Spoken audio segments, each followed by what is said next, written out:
ហៀបលេងបងថ្មិញសញ្ជឹងនឹកឆោមព្រលឹងព្រោះចង់ដេកផ្ដិត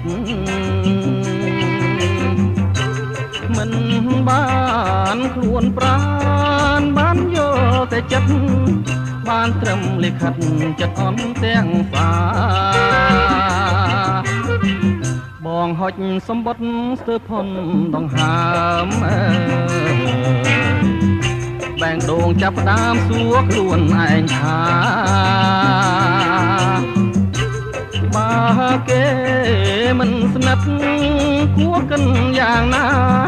ព្រោះអូនជាផ្កាដុះក្នុងរបរសម្បត្តិបងមួយព្រួយក្នុងអារម្មណ៍តែមុនសណ្ដំជួបពីងឆ្លើយឆ្លងពីតូចធ្វើកោអូនជាងលើខ្នងនាងជាកំរងពន្លកស្នេហាសម្បត្តិថ្ងៃនោះចាឈ្មោះអូនបងអើយៀងពេញចងក្រងលែបហើយវិចា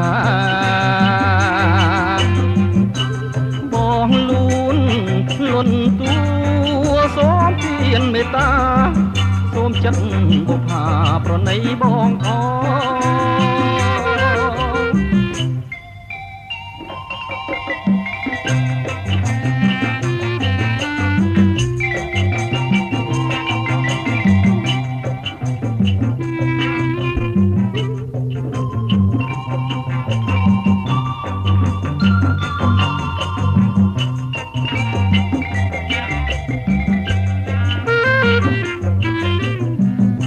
សម្បត្តិបងមួយព្រួយក្នុងអារម្មណ៍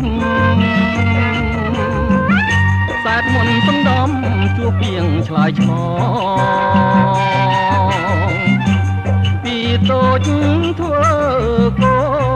អូនជាងលើខ្នងនាងជាកំរងពន្លកស្នេហាសម្បត្តិថ្ងៃនោះចាឈ្មោះអូនបងទៀងពេញចងក្រងលែបហើយវាចាបងលូនលន់តួសូមទានមេត្តាសូមចិត្តបុប្ផាប្រណីបងផង